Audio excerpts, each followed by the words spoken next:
bonjour. Merci d'être avec nous ce midi. Donc, pour ce midi causerie, retour sur le forum politique de haut niveau de l'ONU. Les midi-causeries de l'Institut EDS, c'est vraiment une occasion de mettre en valeur les projets, les résultats des membres ou des projets de l'Institut EDS concernant le développement durable et les 17 objectifs de développement durable. Et ça nous fait vraiment plaisir. Ça me fait plaisir aujourd'hui. On a collaboré avec Ashley Byrne du réseau DD, donc le réseau intersectoriel francophone pour les objectifs de développement durable, qui est un des projets structurants de l'Institut DS, euh, pour présenter conjointement ce midi-causerie.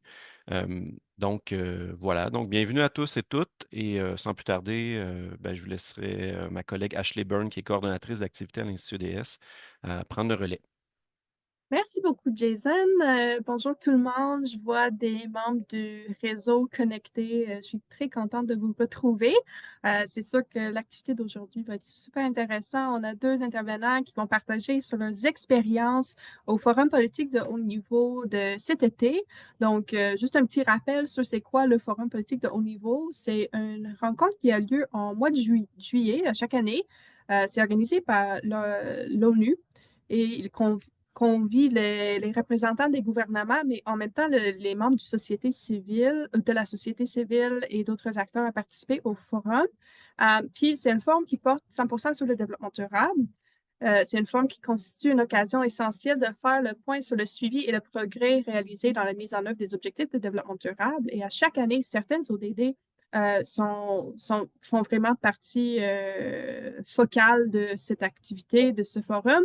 Donc, en 2025, c'était notamment les ODD 3 sur la santé et le bien-être, l'ODD 5 sur l'égalité entre les sexes, l'ODD 8 sur le travail décent et croissance économique, l'ODD 14 sur la vie aquatique et l'ODD 17 sur le partenariat pour les objectifs. Donc, avec nous, on a deux personnes qui ont assisté cette année à ce forum. Je vais les présenter rapidement, mais quand on passe à la période des questions, vous allez voir que chacune va présenter c'était vraiment quoi leur rôle lors du forum. Donc, premièrement, on a Catherine Appelman-Duchesne, qui est étudiante à la maîtrise en études internationales à l'Université Laval. Catherine s'est rendue au Forum politique de haut niveau en 2025 en tant que déléguée d'une délégation des jeunes diplomates du Canada.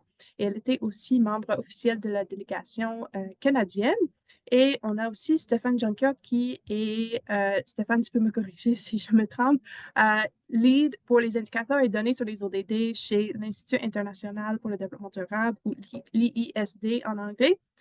Depuis 2003, Stéphane a occupé divers postes au sein de l'IISD, notamment rédacteur en chef d'équipe pour Earth Negotiations Bulletin, éditeur de contenu pour le SDG Knowledge Hub et chargé de projet sur les questions de changement climatique et d'énergie. Il a obtenu son doctorat en 2007 à l'Université Humboldt de Berlin, portant sur les indicateurs institutionnels dans la gouvernance environnementale mondiale. Alors, merci beaucoup à nos deux participants. Euh, sans plus tarder, je vois quand même qu'on a des personnes importantes dans la salle avec nous. Je vois notamment Mercedes Morin de l'unité des ODD de ESDC. Mercedes a participé l'année passée à notre retour sur le Forum politique de haut niveau en tant que représentante de la délégation canadienne lors de notre activité. Alors, Mercedes, je ne sais pas si vous voulez prendre peut-être juste une minute pour parler, peut-être mettre la table pour la délégation canadienne. Comment est-ce que le Canada participe à cet événement à chaque année? Oui, ça va me faire plaisir. Ça va me faire plaisir. Merci. Quel plaisir de revoir tout le monde, Catherine et Stéphane. Je suis enchantée encore une fois. Je peux dire que Stéphane fait partie de notre comité externe et viseur qui fait en sorte que ça nous aide, l'unité des ODD, à nous aiguiller pour le Forum de la politique de haut niveau. Ce que le Canada tente de faire à chaque année, c'est d'avoir une délégation qui est non seulement variée, mais qui représente aussi la société canadienne. C'est très important pour nous d'avoir ça. Donc, à chaque année, on a une délégation, je te dirais, d'une soixantaine de personnes à travers les 2 semaines du forum, parce que le forum, c'est quand même très long, là. À travers les 2 semaines, je pense que Catherine a participé à ces 2 semaines au complet, là. Donc, elle était très chanceuse de pouvoir être là à travers les 2 semaines. Donc, nous, à chaque année, on fait un appel d'intérêt pour ceux qui voudraient faire partie de la délégation canadienne. Et puis, après ça, on travaille avec les membres de la délégation qui ont été sélectionnés pour travailler un programme qui est non seulement riche en échanges, mais aussi riche en expérience aussi, parce que c'est très important pour nous que la délégation canadienne puisse favoriser la voix canadienne dans les différents événements qui se déroulent à travers le forum au complet, à travers les 2 semaines. Donc, nous, je te dirais, étant donné qu'on est un petit groupe aussi aujourd'hui, là, je dirais que nous, à chaque année, on commence la planification de la délégation canadienne vers le mois de janvier. On fait un appel d'intérêt vers le mois de février pour qu'on puisse finaliser le programme bientôt. Donc, c'est à peu près ça. Donc, ceux qui sont intéressés d'avoir des nouvelles de l'unité d'ODD, sur notre site web, on a une page où vous pouvez vous inscrire et comme ça, vous pouvez recevoir des nouvelles du bulletin, des événements qu'on fait, des appels d'intérêt. Donc, je vous laisse avec ça. Merci, Ashley, et à bientôt. Merci beaucoup. Merci d'avoir pris la parole. Puis c'est ça, on est déjà un groupe de convaincus de l'importance des ODD. Donc, je pense que vous parlez à un groupe dans le cadre duquel il y a peut-être des personnes intéressées à participer l'année prochaine. Donc, on passera maintenant à la période des questions avec nos deux intervenants.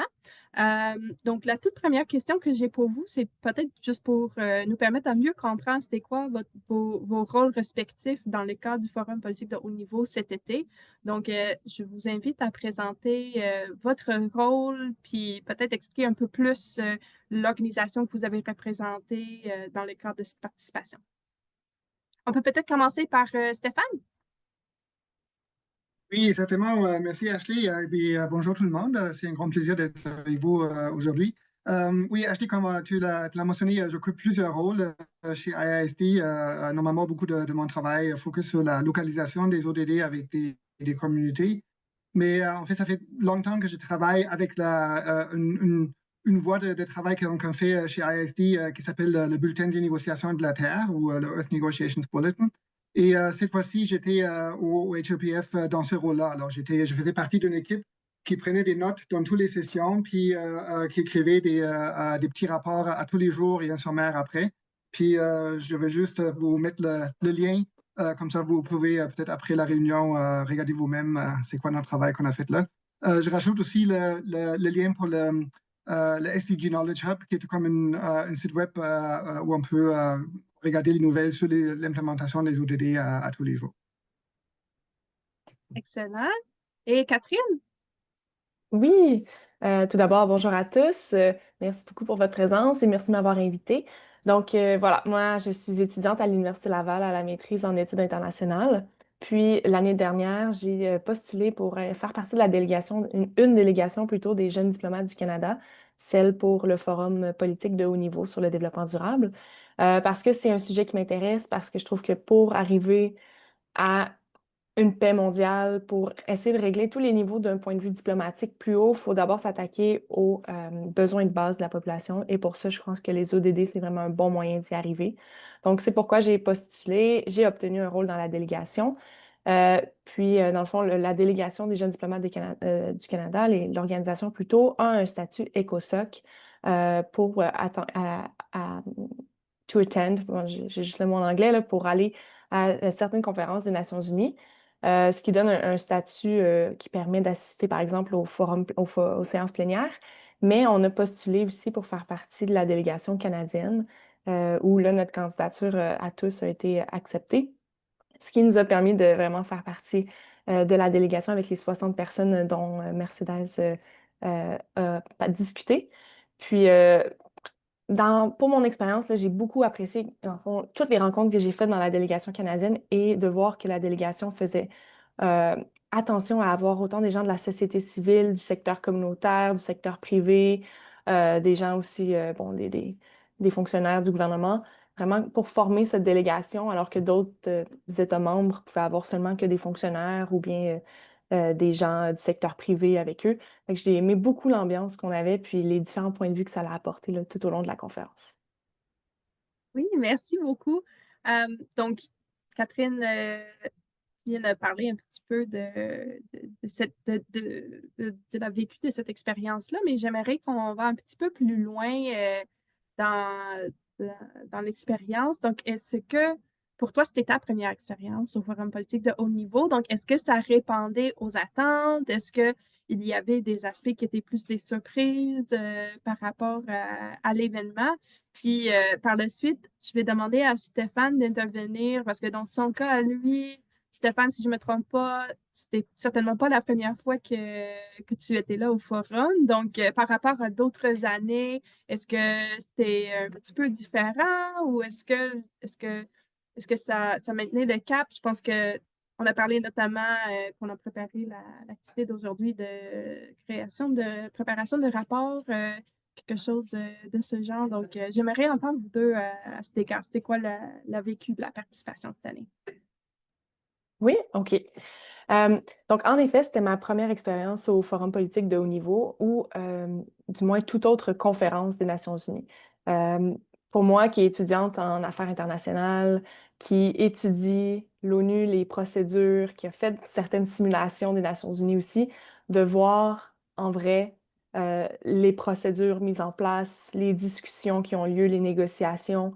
Bon, les négociations plus globales, là, il y avait les négociations aussi fermé derrière les portes. Mais vraiment, de voir tout ça de mes propres yeux, c'était vraiment très enrichissant et inspirant aussi de voir que, ben, moi, j'ose croire que ça fonctionne encore, des forums comme ça, puis que ça permet un bel espace pour parler et pour que tous les États puissent discuter tous ensemble.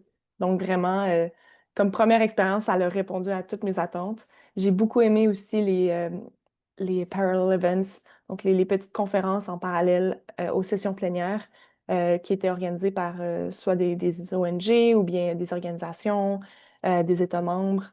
Puis toutes ces petites conférences-là qui portaient sur certains ODD, leur avancement des États dans les ODD, etc. euh, j'ai trouvé ça très enrichissant. Et comme première expérience, je pense que j'aurais pas pu demander mieux. Il y avait aussi le climat politique là, dans lequel on se trouve présentement qui amenait une émotion, un feeling différent là, je crois dans la salle, mais vraiment, là, c'était super. Excellent. Puis on va parler notamment de ce climat politique Ouais. dans une prochaine question. Stéphane, pour ton expérience? Oui, puis comme tu disais, c'est vrai que ça fait une couple de fois que j'ai assisté au forum déjà, mais les dernières fois, c'était surtout pour soit organiser des événements parallèles ou assister des événements parallèles. Alors, c'était vraiment la première fois que j'étais dans les sessions officielles tout le long des 2 semaines.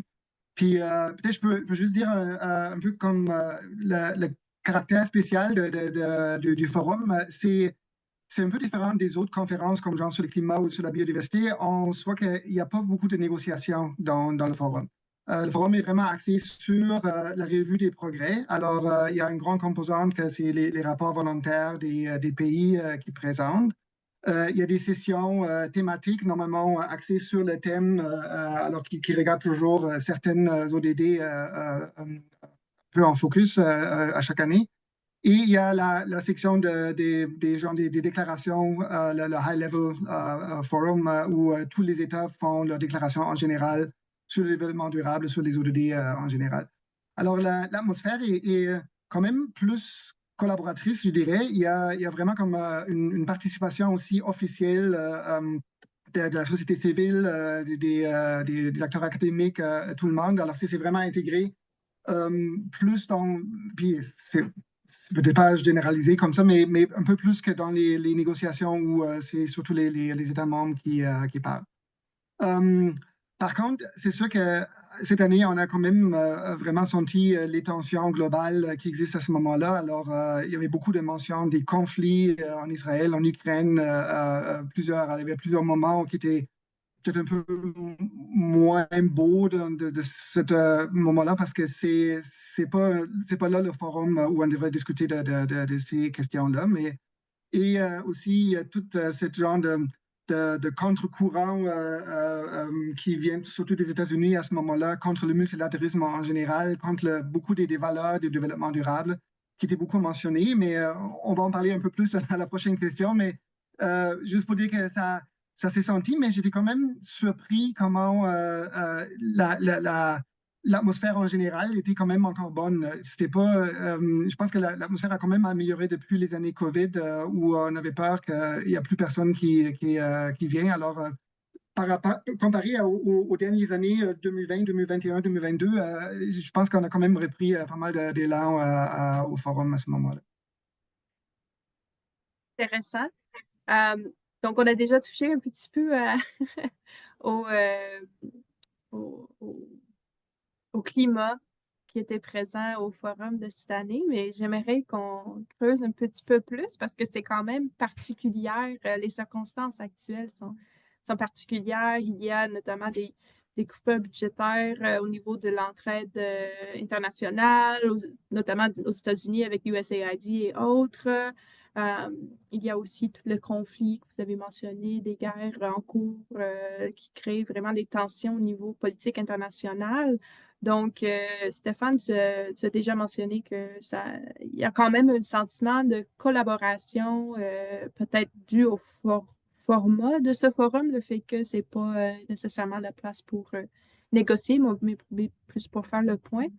Mais est-ce que vous trouvez qu'il y a quand même un sentiment de menace envers le multilatéralisme ou c'était peut-être même une opportunité pour renforcer la collaboration internationale, ce type de forum? Je ne sais pas si peut-être Stéphane en premier, tu peux rebondir après Catherine. Oui, certainement.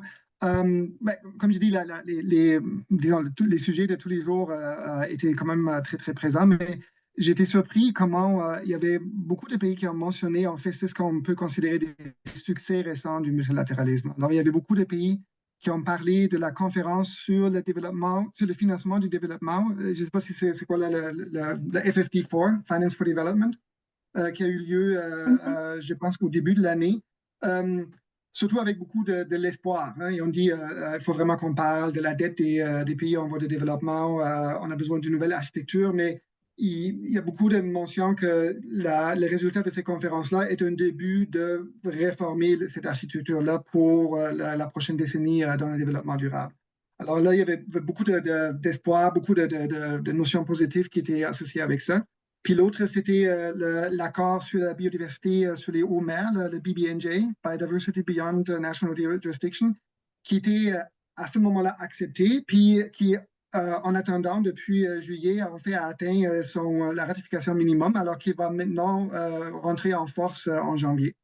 Puis c'est vrai que ce processus-là, comme c'était un des sujets les plus complexes, en fait, qu'il fallait négocier en dessous dans tout le sujet de la biodiversité, la gouvernance des hauts mers, ça a quand même bien fonctionné. Ça a pris, je pense, 5 ans de négocier ce traité-là. Alors, c'était plus vite que tout le monde s'attendait au début parce que c'est pas un sujet facile. Ça, c'est sûr que c'est contré avec genre la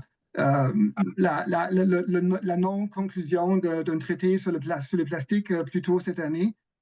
Mais là aussi, le processus n'est pas mort. Alors, il va y avoir une autre tentative de le faire. Alors, c'est pas, disons, cette année n'a pas été pire que les autres années au niveau de ce qui était atteint au niveau dans les négociations multilatérales en général. Mhm. Mais si on va un peu au-delà des ODD, c'est sûr que l'augmentation des conflits dans le monde va remettre la pression sur les Nations Unies sur son objet principal, c'est de garantir la paix. Puis là, c'est une question si la réforme qui est nécessaire va pouvoir aller de l'avant ou si on est vraiment dans une situation où ça ne fonctionne pas. Ça, c'est sûr que ce n'est pas le forum de haut niveau qui peut résoudre ces questions-là. Mais c'est ce qu'on peut voir, c'est que quand on regarde au-delà de ces conflits-là, le niveau de collaboration ou la volonté de collaborer était encore assez présente. Puis moi, ça m'a calmé un peu l'esprit de voir ça, en fait. J'étais plus inquiet avant.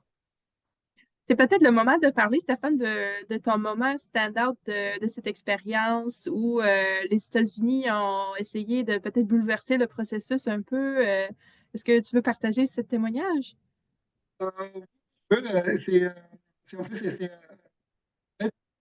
différent canadien dans le Oh, multilatéralisme. je ne sais pas si ça coupe un peu pour les autres, mais pour OK, moi, ça coupe. Peut-être ça, réessayer. Oui, OK, est-ce que ça va mieux maintenant? ça va mieux maintenant, oui. OK, parfait. Alors, j'ai dit que c'était une belle performance d'un vétéran canadien dans des Nations Unies, Bob Rae, qui était le président, qui à ce moment-là, le président de l'ECOSOC, et dans cette fonction-là, était le président de la Réunion.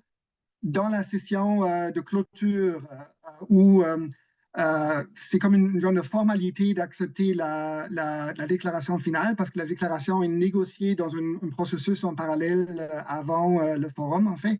Il a pris, oui, il a ouvert la session en disant que c'est beau d'avoir du consensus, mais ce n'est pas obligatoire aux Nations Unies. Alors, quand il n'y a pas de consensus sur une déclaration comme ça, il va y avoir une vote. Puis après le vote, chaque parti qui n'a pas accepté a le droit d'expliquer sa vote. Alors, tous les soucis ou les raisons peuvent être enregistrés dans le rapport de la réunion pour que ça ne soit pas oublié. Alors, il a dit, c'est ça le processus, on va passer le vote, puis après ça, on va faire ça. Puis là, les Nations Unies ont pris la parole, ils ont laissé toute leur... c'était un peu du théâtre, c'est ce qu'ils ont fait, toute leur critique et leur idéologie, ils ont partagé tout ça. Puis après ça, Bob Rae a dit, alors est-ce qu'il y a d'autres partis qui aimeraient ne pas respecter mon autorité ici de rouler la session, ou est-ce qu'on peut procéder avec le vote? Alors c'était vraiment une façon, parce que si les partis veulent prendre la parole, ils ne peuvent pas vraiment les arrêter. Alors oui, il y a l'autorité, mais il ne peut pas les empêcher à parler.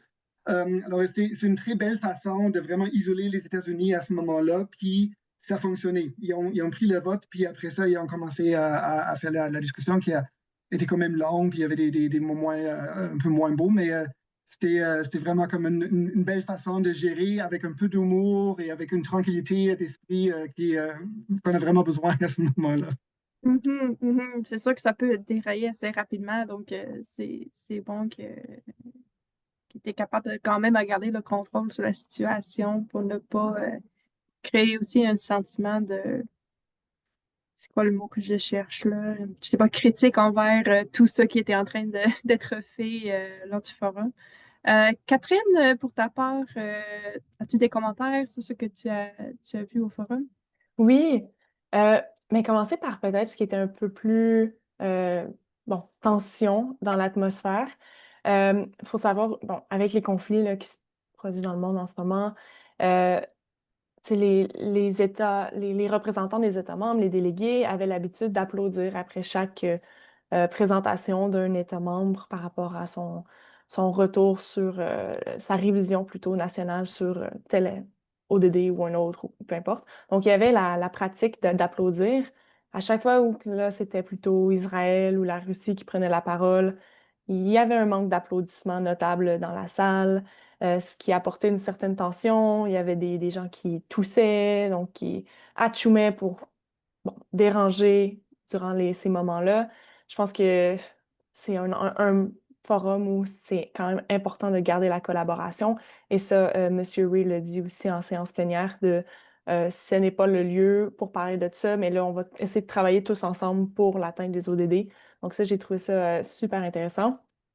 Euh, un autre aspect aussi, c'était le manque notable de la présence des États-Unis aux séances plénières. Ils sont arrivés seulement vers la fin.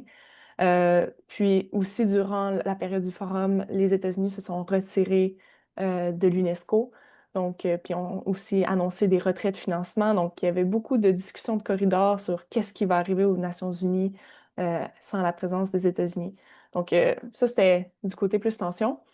Sinon, du côté du multilatéralisme, j'ai trouvé ça super intéressant qu'en séance plénière, il y a eu, là, j'ai devant moi, mais 3 séances consacrées au multilatéralisme de différents niveaux. Il y a eu, par exemple, une discussion sur la gouvernance régionale et locale et comment est-ce que les différentes régions peuvent travailler ensemble pour arriver à l'atteinte de l'agenda 2030. Il y a eu aussi sur les procédures qu'on peut mettre en place pour avoir un multilatéralisme plus inclusif. Ça, c'était une super belle Mm. séance aussi lors du forum. Puis la dernière, c'était la transformation du bas vers le haut avec l'implication des groupes locaux, du niveau local plutôt, pour le multilatéralisme. Fait que ce n'est pas juste un travail d'État à État, mais vraiment que ça peut se faire, le multilatéralisme peut se faire à tous les niveaux. Donc, si les gouvernements ne se parlent plus, mais on peut tout de même espérer que du niveau local, que certaines organisations travaillent ensemble pour arriver à l'atteinte des ODD. Donc ça, je pense que c'est un type de multilatéralisme parallèle qu'on a moins l'habitude d'entendre parler, mais qu'on voit que c'est toujours en place, puis que ça travaille fort, puis que l'ONU aussi met ça de l'avant, tout ce travail-là qui est fait par les ONG puis les organisations locales.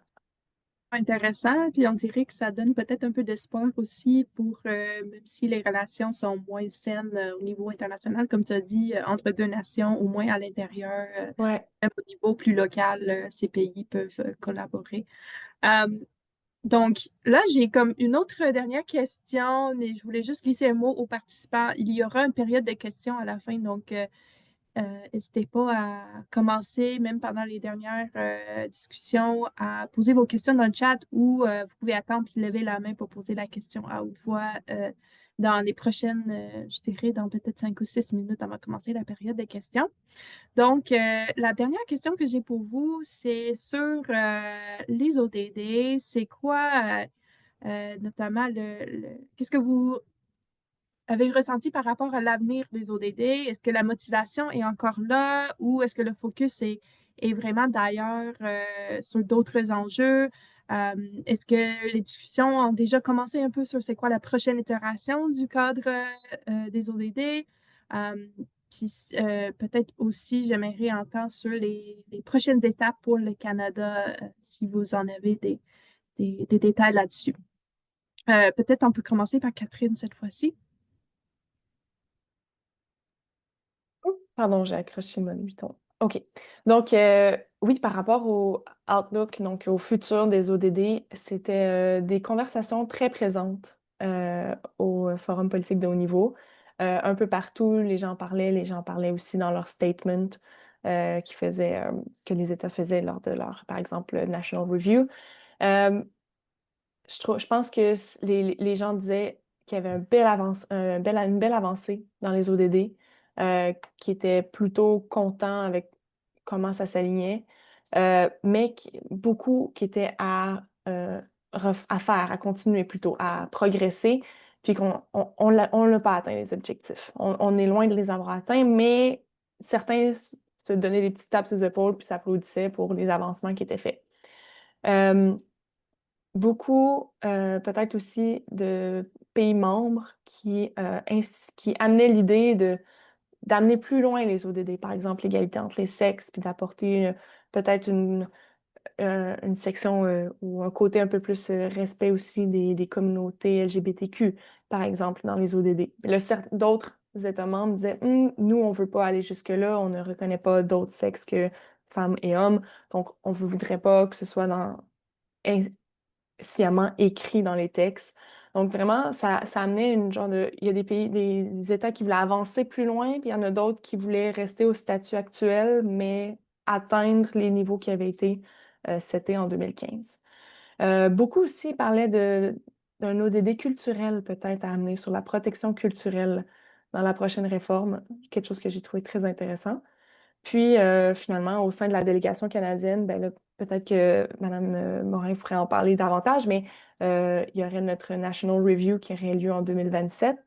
Donc là, déjà là, on nous disait que le travail était mis en action au gouvernement, plutôt au ministère, que les données commençaient à être accumulées, etc., pour pouvoir arriver avec des belles statistiques à donner aussi, puis des avancements, des résultats à démontrer en 2027. Mais le Canada a tout de même pris la parole pour tous les ODD cette année, malgré qu'il n'était pas en procédure de National Review. Donc, j'ai trouvé ça super intéressant aussi d'entendre la perspective canadienne pour chaque ODD. Super, merci. Stéphane? Oui, alors moi, je suis un optimiste éternel. Alors pour moi, c'est clairement le verre est 17% plein. Euh, alors, malgré que le progrès en général sur les ODD est certainement pas assez pour atteindre tous les objectifs d'ici à 2030, je pense qu'il y a quand même des progrès vraiment notables, surtout dans les domaines où il y a les liens et les interactions entre plusieurs champs de politique. Il y a des très belles choses sur l'éducation, sur la santé qui ont commencé ou ont commencé à reprendre le progrès après la disruption de la COVID et tout ça. Alors, dans ce moment-là, je trouve que en général, les ODD fonctionnent si on regarde ça du point de vue qu'on voulait vraiment avoir un agenda cohérent et inclusif de tous les sujets où on peut voir c'est quoi les trade-offs et les synergies et puis tout ça. Mais c'est sûr que comme toujours au niveau multilatéral, la vitesse n'est pas adéquate pour atteindre nos ambitions. Par rapport à la discussion, qu'est-ce qui va arriver après 2030? Pour moi, c'est la première chose que j'aimerais toujours dire, comme on est comme un peu dans un match de hockey après 2 périodes, puis on est comme en arrière 5-1 ou quelque chose comme ça. Alors, est-ce qu'on veut parler de comment on va gagner le jeu ou est-ce qu'on veut parler qu'est-ce qu'on va faire la saison prochaine si tout va aller mieux? Alors, c'est clair que officiellement, la discussion va commencer en 2027. Puis là, il y a un beau lien ou un bel alignement avec le timing, avec le troisième rapport volontaire du Canada, parce que c'est sûr que ça va être une opportunité de contribuer, de se positionner et de voir où va la discussion. Mais une chose qui m'a quand même donné beaucoup d'espoir, c'est qu'il y a beaucoup des pays en voie de développement qui ont vraiment fait des efforts à intégrer les ODD dans leur système de gouvernance. Alors, ils sont allés plus loin que genre juste avoir comme un genre d'agenda ou une stratégie nationale, mais ils ont vraiment pris des mesures pour dire comme, OK, ça va être ça notre stratégie pour la réduction de la pauvreté, pour le développement en général et tout ça. Alors, il y a quand même des investissements qui se sont faits où je devrais dire que ces pays-là vont certainement vouloir garder la grande structure des ODD. Puis c'est sûr qu'on a appris beaucoup, sur l'inclusion. Il y a des choses qu'il faut rajouter ou qu'il faut réviser. Mais à ce moment-là, j'ai l'impression qu'il y a quand même peut-être une majorité ou une grande partie des pays qui aimeraient ça d'évoluer le cadre des ODD à la place de le remplacer. C'est un peu ça le sentiment général que j'ai eu. Puis mais c'est sûr que comme un peu partout dans le monde, les gens commencent, les organismes commencent à se positionner. Alors, on commence à voir les premières propositions qui apparaissent. Est-ce qu'on veut parler d'une extension en 2050? Est-ce qu'on veut restructurer ça, que ça devienne plus facile, qu'on a moins de cibles, moins de goals, mais plus de targets? Il y a beaucoup des entrées constructives à ce moment-là qui sont en train de former, puis ça va certainement augmenter d'ici en 2027 où les discussions vont commencer. C'est intéressant. Merci à vous deux. Euh, c'est intéressant à voir. Mais premièrement, je pense, Stéphane, tu as mentionné qu'il y a beaucoup de pays qui ont investi beaucoup pour approprier le cadre des ODD, mais je pense qu'en général, on peut dire qu'il y a beaucoup d'argent qui a été investi dans le monde pour faire sensibiliser les gens, pour faire rayonner ce cadre-là. Donc, ça serait peut-être, ça serait probablement très dommage de changer complètement de cadre en 2030. Puis Catherine, c'est intéressant ce que tu as dit sur le fait que certains pays voulaient aller plus loin puis approprier davantage le cadre à leur contexte peut-être culturel ou social, mais que d'autres pays sont pas de tout là, pas prêts à passer à ce niveau d'appropriation ou pour eux, peut-être dans leur contexte culturel, ça applique juste pas ces différents enjeux-là. Donc, très, très intéressant. Donc, ça termine mes questions que j'avais préparées en amont. Alors là, on passe à la période de questions. Je ne sais pas, Jason, si tu as eu l'occasion de voir s'il y a des questions qui sont déjà actives dans le chat. Oui, oui, ben en fait, il y a deux questions dans le chat, dont une de notre collègue Liliana. Je pense est-ce que tu veux que je les lise, Ashley, à ce moment-là? Certainement. Vas-y. Donc, je te laisse animer la période de questions, mais je vais te lire quand tu m'interpelles pour les questions écrites. Donc, merci pour les présentations et pour l'espoir qu'elles apportent en ce moment où on en a tant besoin. J'aurais une question concernant la présence des scientifiques au forum. Est-ce qu'il y a eu des conférences ou interventions ou représentations scientifiques Et concernant la prochaine mouture, Johan Rockstrom a proposé d'inclure des cibles et des indicateurs en lien avec les limites planétaires. Avez-vous entendu des échos de ce type de proposition? Oui, Catherine, tu peux aller en premier? OK, je vais commencer. Merci pour la question. Par rapport à la deuxième partie, par rapport aux indicateurs proposés là, par M. Rockstrom, j'en ai pas entendu parler, mais pour ce qui est de la présence scientifique au forum, il faut savoir que lors des rencontres officielles, des sessions plénières, on va dire, puis lorsque c'était des moments planifiés, comme je vous parlais tout à l'heure avec l'alignement du multilatéralisme, puis local, régional, etc., toutes ces choses-là, à ces conférences-là, il y avait à certains moments des professionnels qui étaient sur le panel à l'avant et qui animaient la discussion et qui donnaient aussi leur point de vue avant d'entendre ce qu'avaient à dire les États sur le sujet. Donc, pas nécessairement des scientifiques, parfois oui, certains, dépendamment le sujet qui était abordé, mais des professionnels donnaient leur opinion tout à fait. Puis, ils pouvaient aussi revenir sur ce qui était dit par certains pays. Par contre, représentation scientifique, j'en ai vu davantage dans les événements parallèles qui sont organisés par les États membres ou des organisations sur l'heure du midi, par exemple, ou en après-midi. Et là, à ce moment-là, on est plus focusé sur un sujet.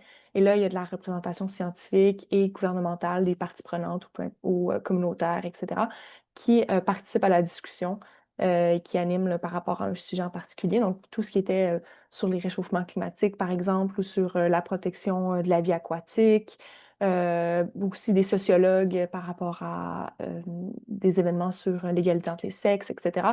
Donc là, il y avait de la présence scientifique beaucoup pour animer la conversation. Merci.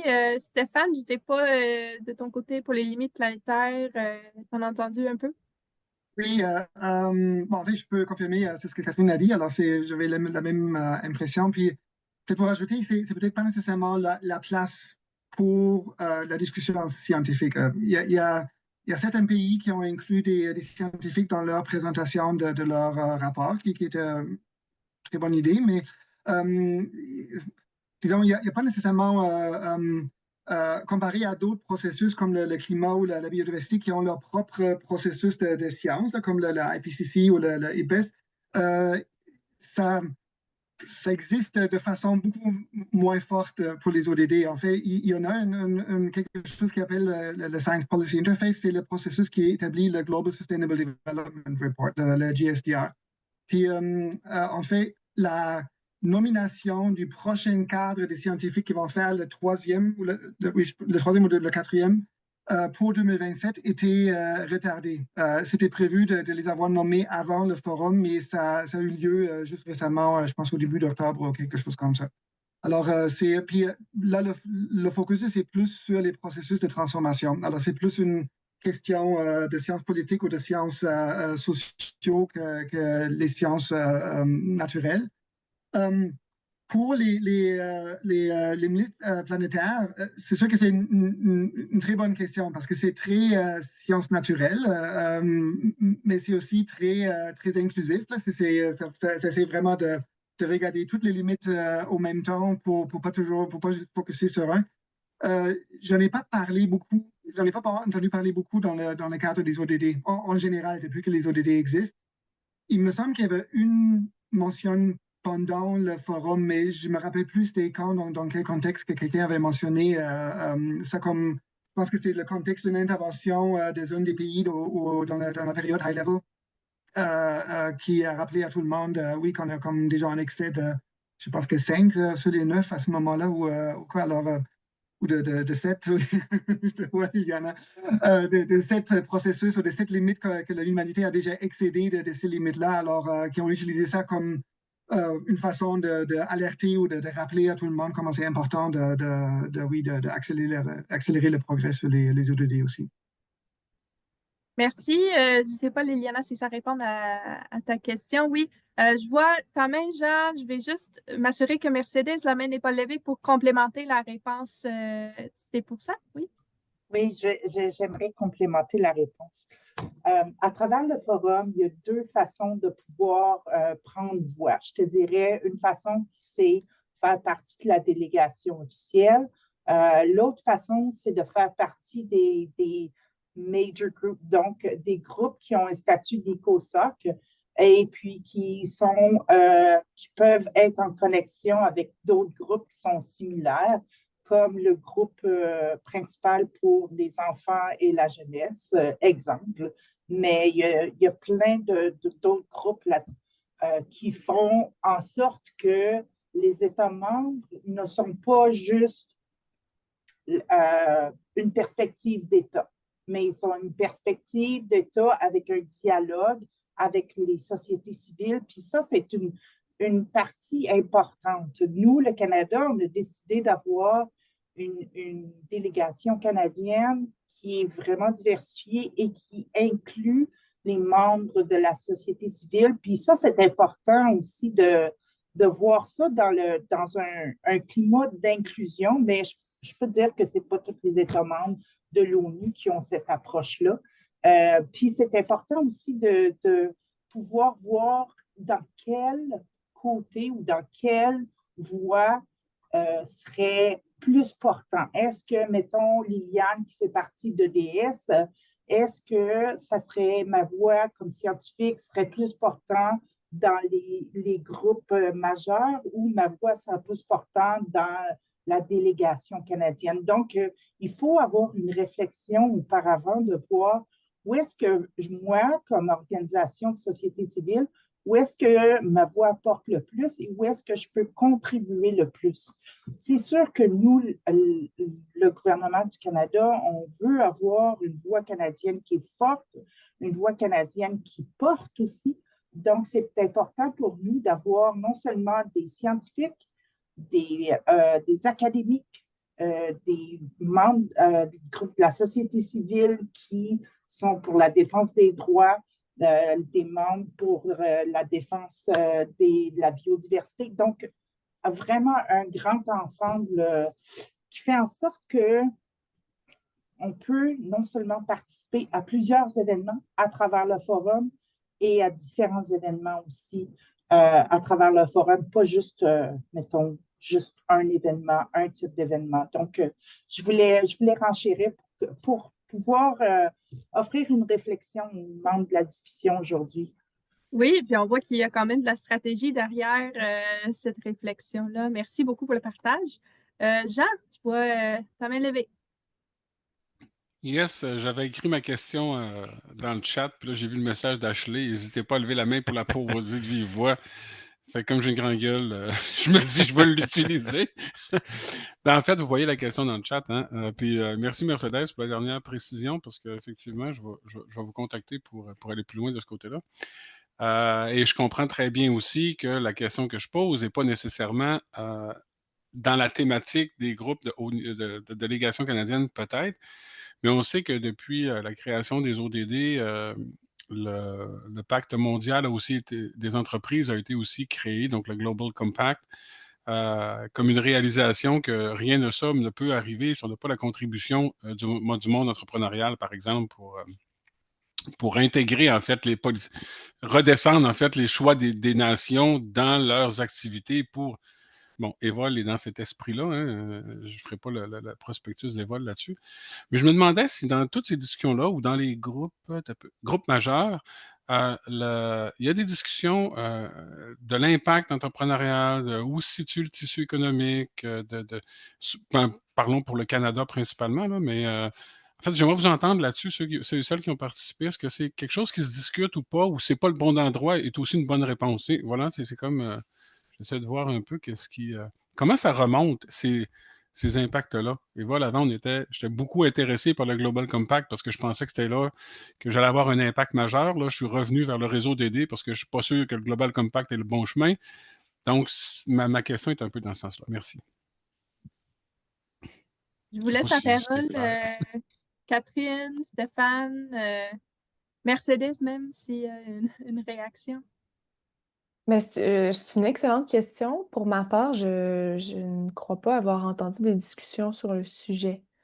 Fait que je vais laisser répondre avec Stéphane et Mercedes. Oui, je suis d'accord, c'est une bonne question. Je sais que la demande est souvent, ou la question est souvent posée dans le cadre du forum. Je sais aussi que, dépendamment c'est quels ODD qui sont dans la thématique, il y a des fois un engagement plus fort. Alors, peut-être l'année prochaine, quand on va avoir ODD 9 et ODD 11, alors qui sont plus proches peut-être au secteur privé, il va peut-être avoir un engagement un peu plus fort.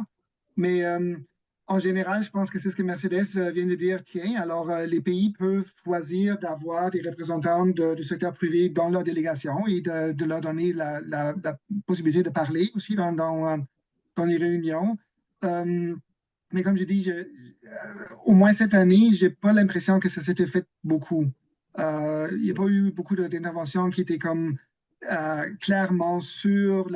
parlaient clairement sur la situation de la contribution du secteur privé à ce moment-là, qui est certainement quelque chose qui manque dans l'ensemble de vraiment vouloir amener tous les secteurs et tous les groupes avec leur position.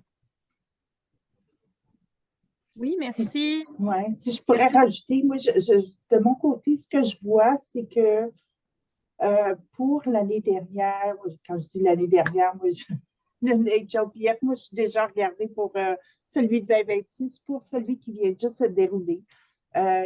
Stéphane le dit justement, c'était pas des ODD qui étaient en revue. Par contre, nous, on fait un effort particulier de faire un engagement auprès des entreprises privées, spécifiquement parce que l'entreprise privée a beaucoup à contribuer et est un amplificateur, je te dirais, de plusieurs ODD. Pour nous, c'est important de faire un engagement soutenu, plus que juste Global Compact, mais avec les entreprises privées aussi. Mais par contre, on fait ça à travers différents ministères parce que chaque ministère est responsable de l'avancement d'un ODD particulier. Donc, je te dirais ODD 9 qui est bâtir une infrastructure résiliente puis une industrialisation durable. Ce département-là, ce ministère qui est responsable d'avancer ces ODD-là, c'est, I said, oh non, là j'ai les termes en anglais, industrie, shit, il va falloir que je le trouve. Donc, c'est le ministère de l'Industrie et du Commerce qui fait en sorte que nous, on travaille de très près avec eux pour pouvoir avancer cet ODD-là.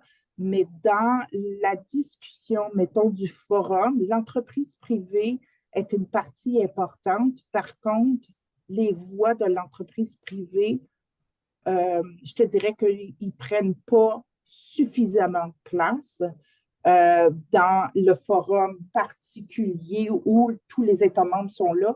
Par contre, dans les événements parallèles, l'entreprise privée, c'est toujours un secteur de l'économie qui est non seulement appelé à discuter, appelé à mettre des pratiques gagnantes à mettre en valeur, puis nous, comme le Canada avec une délégation diversifiée, on adore, adore avoir des entrepreneurs privés qui qui font des initiatives particulières, qui fait en sorte qu'il peut inspirer d'autres entreprises privées,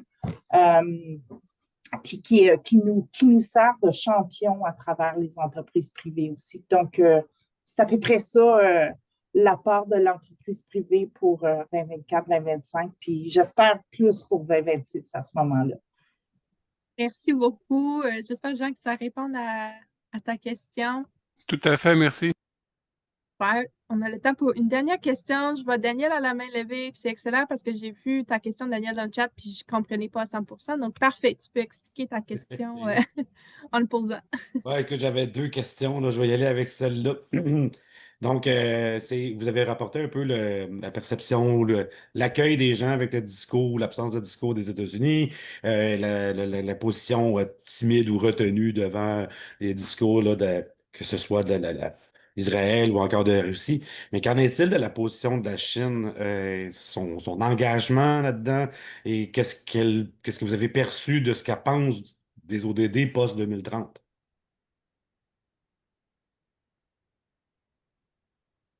Bonjour Est-ce que Stéphane en Catherine passant ou et bonjour. Stéphane? Oui, Catherine? Oui, Bonjour Catherine. bonjour. Bonne question, très bonne question. En fait, je me rappelle pas exactement des interventions que pu avoir la Chine en séance plénière, si elle en a eu, là, je sais même plus si elle a pris la parole ou pas. Mais je suis allée à un side event qui s'appelait China's Initiatives and Progress on the Implementation of the 2030 Agenda. Où là, vraiment, ça a été 1 heure où l'emphase était sur la ville de Huzhou, qui est China's happiest city. Là, il nous montrait à quel point il y avait l'atteinte des ODD dans cette ville-là et comment ils créaient des communautés en accord avec l'ODD. Il nous expliquait aussi comment, pour chaque initiative des Nations Unies, la Chine crée des plans d'action avec ses propres targets pour chacun des objectifs. Puis, il nous avait aussi mentionné, là, j'ai ici des chiffres, que par rapport aux targets, 39% are on goal, 50% c'est trop lent et 15% des targets ont régressé depuis les standards de 2015. Donc ça, c'est pour la Chine. Mais vraiment, il démontrait qu'ils allaient travailler fort pour atteindre leur plan d'action qui était en concordance avec l'agenda 2030 puis qui était aussi très présent pour travailler sur un futur plan. Euh, voilà, puis qui était aussi, qui supportait beaucoup, là, j'ai ici les plans de gouvernance écologique de les Montreal and Paris Agreements. Donc, c'est ce qu'ils nous ont montré. Après, on va voir leur travail concret euh, après 2027 pour la suite. Merci. Stéphane. Stéphane? Oui, ça, je ne sais pas si tu veux compléter, si tu as d'autres Oui, informations. en fait, il y a 2 semaines, j'étais en Chine dans une conférence sur l'environnement. Ça s'appelle le C7, c'est le China Council for International Collaboration on Environment and Development. C'est une réunion assez particulière parce que c'est mené par le Canada. C'est la Chine et le Canada qui le font ensemble. Puis ça sert pour la Chine à informer le gouvernement chinois sur tous les enjeux environnementaux et développement durable. Puis c'était très intéressant cette année parce que la Chine est à la fin de son 14e plan de 5 ans et le 15e va couvrir 2026 à 2030. Alors comme ça, ta question est très pertinente parce que c'est justement est-ce que les ODD vont faire partie de leur plan de 5 ans. Malheureusement, on n'a pas eu de réponse claire à ces questions-là dans la conférence. Mais la question du leadership, est-ce que la Chine va remplir la lacune que les États-Unis créent à ce moment-là avec assez de violence, a été posée souvent. Puis je pense que là, au moins sur les sujets, tout ce qui est technologique et qui est transformation énergétique, la question de vraiment oui, gérer une civilisation, une population comme la Chine vers un futur plus durable. Je pense que la Chine est prête à mener, puis c'est juste une question comment, à travers quel forum ils vont le faire. Alors, est-ce qu'ils vont faire confiance aux Nations Unies? Parce que la Chine est très active maintenant dans tous les enjeux, dans tous les forums asiatiques. Il propage un concept qui s'appelle le dialogue entre les civilisations. Au moins, sur papier, l'idée, c'est vraiment qu'il demande aux grands pays, aux grandes civilisations de retourner sur leur histoire. Alors, sur le confucianisme en cas de Chine, pour apprendre comment mieux gérer, comment mieux gouverner et comment mieux gouverner ensemble dans un monde où les différences sont assez claires et la diversité entre les civilisations n'est pas ignorée. Alors, c'est vraiment, ça va être très, très, très intéressant les prochaines 12 mois de voir qu'est-ce qu'on peut entendre sur la Chine, puis comment la Chine va se positionner peut-être l'année prochaine ou certainement en 2027. OK, merci. Donc, il y a un alignement, il y a un engagement de la Chine, puis il y a peut-être même la possibilité, à leur manière, là, qu'ils puissent remplir le vide, pour le dire ainsi. Merci. Merci beaucoup, Daniel, pour la question. Puis là, je vois qu'il reste juste 4 minutes, puis Jason et moi, on a quelques petits événements à vous présenter. Donc, je remercie nos 2 intervenants, puis notre intervenante bonus, Mercedes Morin, qui a d'ailleurs partagé beaucoup de ressources dans le chat. Donc, n'hésitez pas à aller explorer ce qui se ce qui est en train d'être partagé. Stéphane aussi partage des ressources. Donc, merci beaucoup à vous deux pour vos témoignages. C'est très apprécié. Merci aussi aux participants, participantes, membres du réseau d'aider ou membres de l'Institut EDS. On apprécie beaucoup votre présence et vos questions.